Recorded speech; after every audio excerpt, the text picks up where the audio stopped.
Welcome man, welcome back to the channel guys. Real quick, hey, real quick. Ooh, what is this? Alright guys, let me stay focused. I am trying to get as y'all can see on an alignment machine, guys. Only thing, ooh, I can smell coolant too. The only thing that's supposed to be on this rack is alignment, but I'm JT and I have to sneak and do this, so we're gonna sneak and do this. Now what I'm sneaking and doing is this car in for overheating. Well, I'm already at half, guys. I started this car. It took me 3 minutes to get from the parking lot to the alignment rack. So, and I can smell coolant, guys. So I'm hoping it's a big leak, guys. A huge leak. A leak big enough to can visually see, because I don't know where my coolant system pressure test is. All right, so let me shut this down just in case. You can see the ABS light is on. And guys, I did have to jump it off, so I don't know what that's all about. But what we're gonna do, we're gonna go outside and do a look around. All right, this is a 3.6 Pentastar 2012 model, Gen 2 Pentastar engine, in for overheating. Temperature gauge gets high, so for the most part, guys, let's go outside and see what's going on. Let's go on in the hood. Let's get it. All right, like I say, I can smell it, and that's a good sign. That means it should be visibly seen to the naked eye. Ladies and gentlemen, ta-da! Oh boy, when we start seeing writing.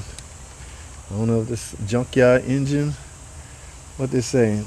Back in December 28, 2020, the oil filter adapter housing was replaced.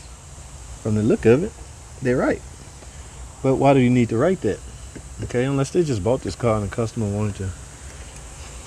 Now, like I say, I got to have, watch the tip I'm laying sideways. Okay, I ain't touching that. I'm only here to see.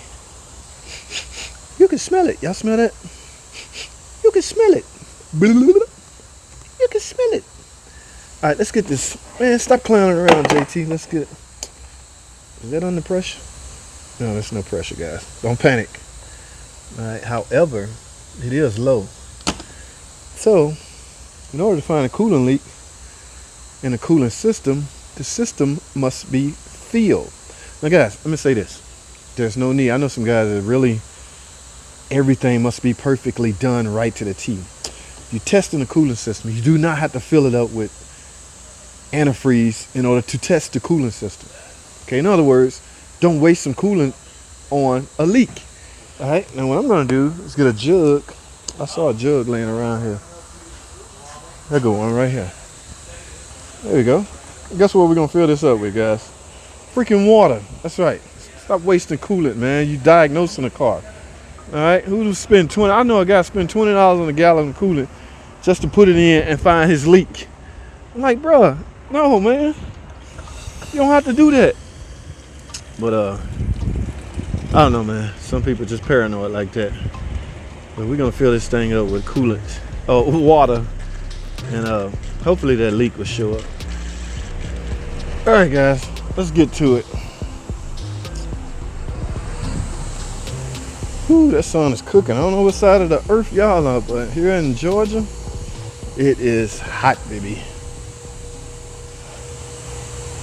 Oh, I hate making a mess when I'm gonna be looking for a leak. That's why I should be using a funnel, guys. But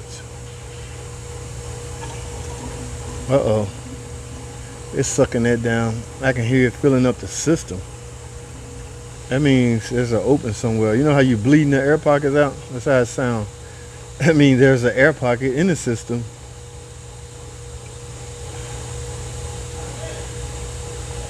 I can smell coolant, guys.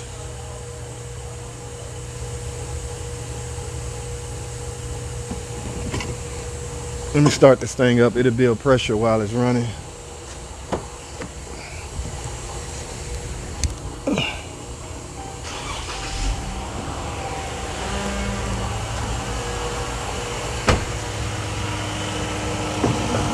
Oh, wait a minute. saw something. Let me put some more in here. I let the engine do the pressure building. Oh, guys, look at here. I see it. Right there. Holy crap. It's that split. Oh, it's split all the way, guys. Heater hose split. So that is why I'm losing coolant. Oh, look at it. Alright. Well, pretty obvious. So I didn't need my pressure tester. Alright, let me shut this down. Alrighty, we got the thing about coolant, the thing about overheating, guys. Like, I can't go any further until I repair that leak and then retest the cooling system. Like, y'all know how I talk about customers always wanting guarantees. Can you guarantee when everything fixed? I guarantee I'm gonna stop this coolant leak, but I can't guarantee your car will not overheat anymore. I don't know how much damage has been done, guys. I want y'all to hear me out, because y'all gotta keep this in mind when you writing your estimates. Like, this engine is a 3.6 Pentastar engine, all aluminum, guys, meaning the block is aluminum and the cylinder head. If either one of those get extremely hot and warp, you're gonna have a nagging overheating problem forever, guys, for the rest of its life until it's addressed. All right, so no, I'm not gonna try to make no ridiculous guarantee. I haven't even verified that the fans come on. I mean, for all I know, high pressure could have caused that to burst. You see what I'm saying? Just say, for instance, that fan not running and the pressure get extremely high. Now, what happens when pressure get high? It's going to try to escape somewhere at the weakest point. Let's imagine if that was the weakest point and it busts, and the mechanic simply goes, well, that's all it needs, and put that on, start the car, fill it up, start the car back up, that pressure build back up. Remember, he never addressed the reason why high pressure accumulated in the first place. All he did was repair the symptoms, or repair the problem, one of the problems. Okay, yes, we can easily fix that, but we need to retest this cooling system after we're done with that. So the way to do that is explain to the customer, look, we found a leak at your heater hoses. First thing we got to do is repair that, fill your system up, and retest your car to see if it's overheating. Do not make any kind of guarantees with customers, guys. They will use that as leverage. I have nothing against customers, but you got to put yourself in their shoes. If you're told something is going to fix something and you're given a price and you agree to that price, you expect, that person to stand by his word. And that's no different from here. So that's all I can do right now. I guess I can use my scan tool to actuate the fan and see if it come on, but that's no indication of the PCM turning on. In other words, I can't leave the car running long enough for it to reach 230 degrees. That's when the fan come on. I can't do that because I'm not going to maintain coolant inside, number one, and I will continue to overheat the engine, this aluminum heads and aluminum block, and I could potentially cause more damage trying to further diagnose it.